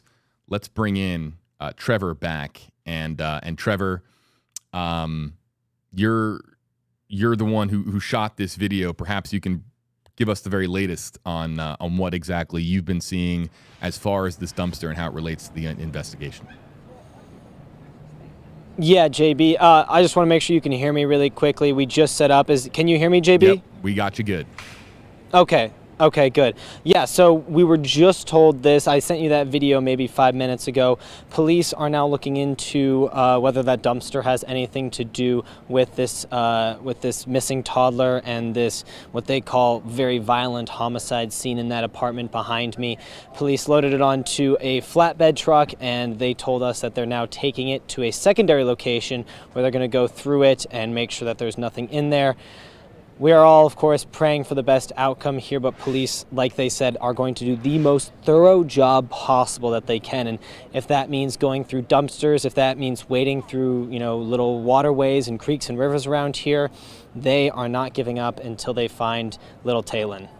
So, Trevor, a lot of folks have been asking in our comment section after the dumpster video that you sent me back here in the Stream Center. Now that we're playing it here in the center of our screen here, folks, people have been asking if we have any idea where the dog went. Now, we have seen one canine from the vantage point of your photojournalist. And have you been able to make out where exactly that canine went, and anything of note with the canine now that they're on scene? Nothing of note. I'm not super familiar with that video. Of course, I can't see what's going on screen. I can say that police have brought out, they are bringing out dogs from various agencies. I'm not sure if the dog that we're referring to here is a dog from the family, from the mother of Taylon. That would be Passion, if that's Passion's dog, Passion's family's dog, or if this is a canine, a police canine. I can tell you that the chief did say they are bringing out drones, they're bringing out dogs, canines, to try and sniff out some kind of scent of Taylon. But as far as any kind of family dog, they have not mentioned anything about that. Yeah, no. So Trevor, just so we're on the same page, you might have been talking to that neighbor earlier, or talking to somebody off camera While we had a shot from your photojournalist, there was a law enforcement canine that was sniffing around and appeared to sniff something in a brown paper bag. It might have been the dog picking up the scent. So just trying to get any idea if you have seen that dog make its way around the complex over the course of the last hour or so. Yeah, JB, I have seen some dogs around here, some police canines sniffing. You know, sometimes with those brown paper bags, that very well could have been, and I'm strictly hypothesizing here, that could have been maybe a shirt or some article of clothing of Taylon's that they were giving the dog the scent and then hoping that the dog would be able to go off that. I unfortunately did not see that exact occurrence. You know, I've been working around here trying to talk to neighbors and doing other reporting, but I can tell you that dogs are just one of the many, many types of ways that they are trying to search for them. As we mentioned, they're bringing out drones, they got the chopper, they're bringing people in off, you know, extra shifts, they're calling in all the help that they can get to try and find this 2-year-old boy. So Trevor, back to the dumpster, thank you for sending this video along, because of course it provides us with some additional context as to what's going on out there. How can you give us an idea as far as just where you're standing? This dumpster, for folks that have lived in apartment complexes, dumpsters are relatively common because dumpsters are shared communal places for you to dump your trash. So you take out, your kitchen trash, you walk it outside, and you usually, throw it in the communal dumpster that's usually shared for a bunch of units on the apartment complex property. So as far as where this dumpster was located in relation to the actual crime scene, Trevor, can you give us an idea distance-wise as to how close they are? Yeah, I'm actually going to try and show you, JB. So if you can take me full screen, I'm going to tell my photographer now. We're going to move. You're going to see a bunch of media cameras and stuff, but I'm just going to show you. So right now, as you can see over my shoulder, that is the crime scene over there. We've shown you that blue car before with the trunk open. It's an apartment right butting up to that blue car. That is the crime scene. And then if you come back to me, it's actually all the way over here. I'm going to keep moving. I'm going to go into the sun right now, so I might be really bright. My photographer might have to adjust, but it's actually all the way over there. I don't know if my photographer is able to get all the way over there, but it's way back in that far corner. That is where that dumpster was. So it's far away, I would say, but it's not necessarily. It did look like it was one of those big dumpsters that had some kind of receptacle in the front that could maybe crush trash or something like that. I know I have one of them at my own apartment complex, but it definitely appeared to be maybe more of a dumpster for at least a good chunk of the community here. So, I don't know how full that dumpster is. I don't know, what exactly people are allowed to put in the dumpster. But it is, I would say, it's far enough away that it's possible that there is something in there that would help police in the investigation. But it certainly wasn't, next door to the crime scene by any means. Trevor's joining us here, folks, on the ground from Pinellas County. Trevor, so now that we have this timeline, as you were asking about, and I appreciate you asking a second time to clarify with Chief Holloway, because those choppers overhead can get loud. But now that we have a little bit of this timeline, we know that in the 5 o'clock hour yesterday, that was the last time that Passion and Taylon were last seen, okay. And then, of course, in the 9 o'clock hour, there's this commotion that occurs, and then we fast forward to the next day, that being today, in the 2:30 time frame. We now know, of course, that there was the discovery made inside the apartment. That's a lot of hours in a very large window. If Taylon was taken by somebody, you could get a very far distance away from St. Pete. You could get a really far distance away from Tampa Bay. You could even get out of the state of Florida, or even beyond even some of our neighboring states like Alabama or Georgia. So have we heard anything about law enforcement about just the scope and the size of this ongoing investigation, or this right now is really just localized to Tampa and Tampa Bay? I think right now they are keeping it in Tampa because Tampa Bay, I should say, because they simply don't have enough information to know, is there a car that we can look for? Because, you know, if we suddenly got a license plate, a make or a model, whatever it might be, they could shine that on all of the highways and everything and get that out on all of the message boards and everything like that. So I think, you know, with that, they would be able to spread out the area. Right now, they are basically keeping it in Tampa Bay, as far as I know, because I think they're just hoping that whoever or whatever happened to Talon, whether that be, you know, someone took him or whether that be, you know, he just somehow got out, I think they're hoping that it has stayed within Pinellas County, Hillsborough County, the local counties that would be watching WFLA locally here.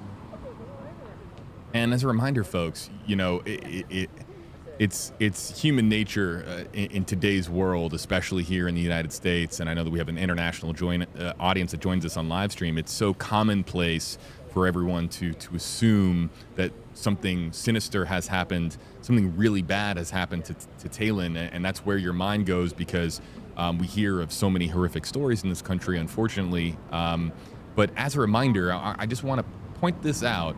And for our audience, maybe you can use a hand up emoji, because I'm sure that some people remember this. You can raise your hand emoji if you remember this. It was just earlier this year, Trevor, we had a missing child by the name of J.J. Rowland that went missing overnight, and the search occurred overnight. And it was the next day that J.J. was found in the woods after leaving on foot and walking barefoot through the woods, really over the course of the day and in the middle of the night.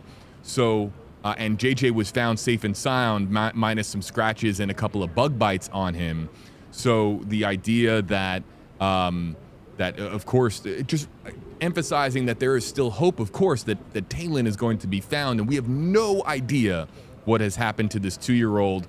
And that story just earlier this year provides us with at least some recent, a bit of a recent story that we can point to where, look, sometimes these stories do have good and happy endings. That's so true, JB. And I mentioned that story when we last spoke here on the live stream. I mentioned that boy, I forgot his name, but JJ, that's right, that was his name. It was an incredible story. I remember I was up there as well on the day that he was found. There was a lot of joy in the air because it was just so shocking to everyone. First, that he had gone missing. Nobody knew what to think, and there was a massive search party that went out. Community just completely came together, and as you may recall, JB, it was a veteran actually, and who was just decided that he wanted to go out to fish one day, and then thought, maybe I should actually see if I can go look for this boy. And the way that, if I recall correctly, it was he got out on the boat a little bit and made it to some area on shore, walked around, and thought he heard a sound. And so he went over to a bush, some brush nearby, and found JJ. So it definitely, nothing has been ruled out in this case right here. They haven't ruled out anybody, anything that might have happened. They are working around the clock and as best they can, and praying, as we all are, for the best outcome here for young Talon. Trevor, when your photojournalist just zoomed in behind you and you were kind of showing us a little bit around the apartment complex, we saw a lot of activity behind you, including Chief Holloway. Could you just kind of just show us one more time what's going on exactly behind you, because we see a lot of law enforcement personnel directly behind you at the apartment complex? Yeah, I'll just get out of the way right now for you, JB, just so you can see behind me. We'll start off wide. So this crime scene tape really starts all the way over on the right side and goes all the way over to the left. If you live in this apartment complex, we've seen you need to get a police escort basically to get anywhere inside of this apartment complex, or at least this section of the apartment complex. And then as we zoom in, you can see the chief there. You can see he's speaking with his people right there. I'm actually, it looks and Trevor, like... I just want to point out, there's some forensics team members. So clearly the Pinellas County or St. Pete Police, their forensics team is now on scene.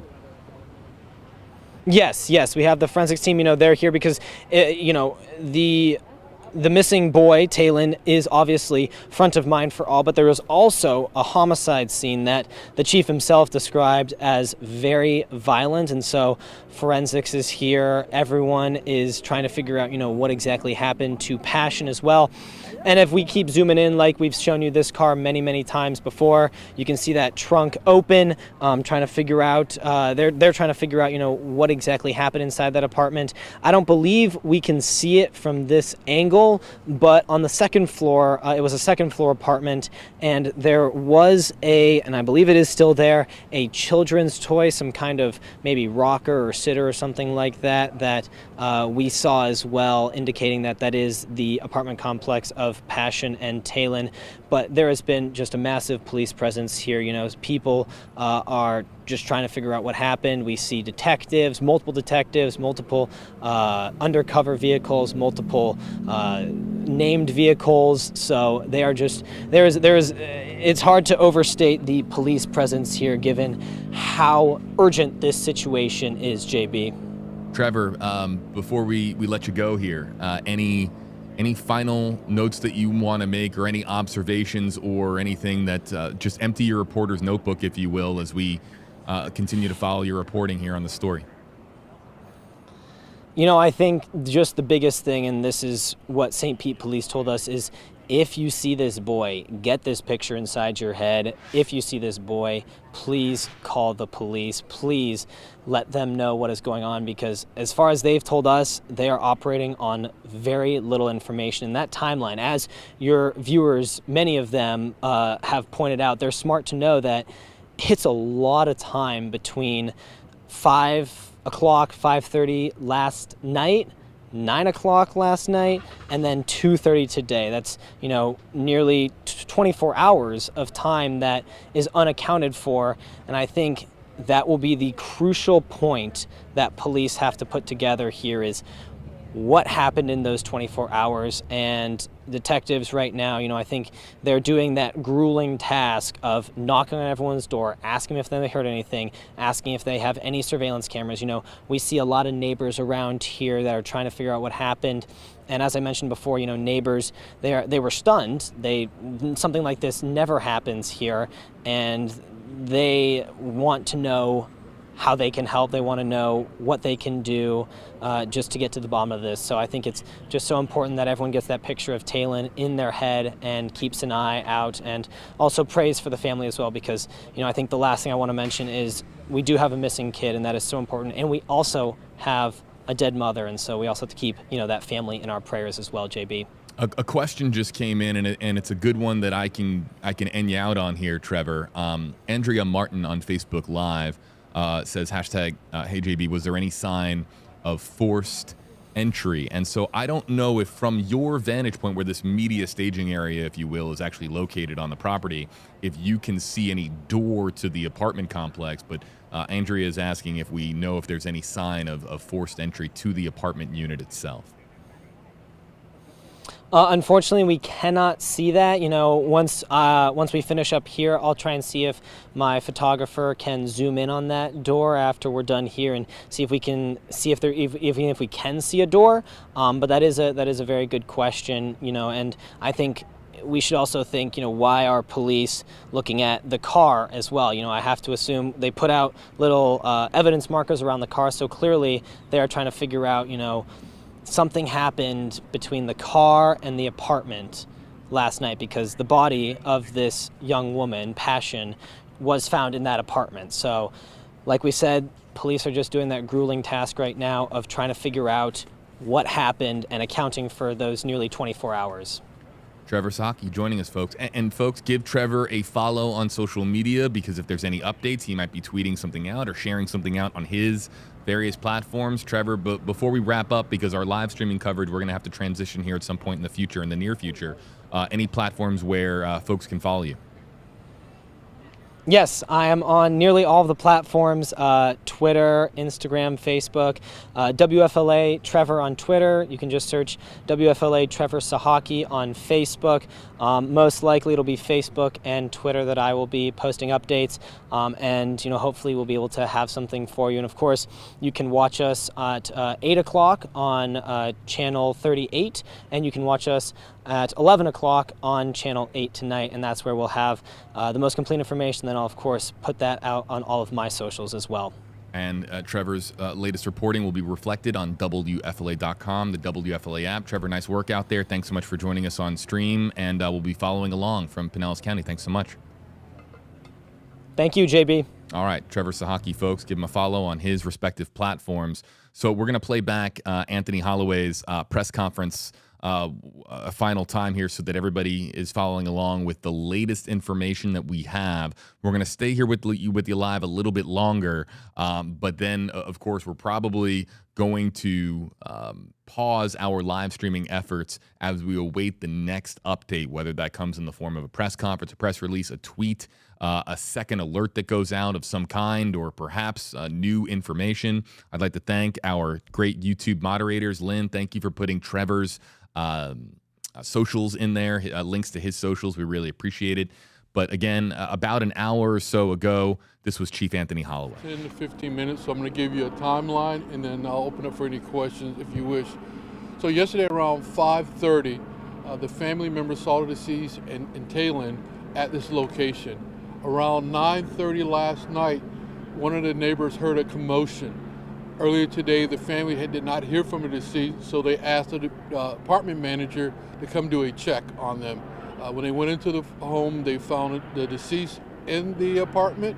I can tell you it's a very violent homicide scene within the apartment, but we cannot find the 2-year-old. So right now, that's our main concern, is to try to locate Taylon.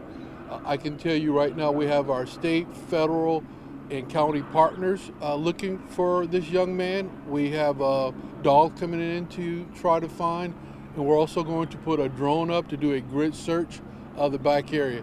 That's all I have for you right now. If I get any more updates, please we'll stand by for that. But our main concern is we need to find this 2-year-old. We need to know where he is. So please, if you can get that information out there, please. If anybody knows where this young man is, please, we're begging you, please call us, because that's our concern right now. We need to find this young man and make sure he's okay. You shouldn't say young man, make sure this child is okay. So with that, I'll take any questions.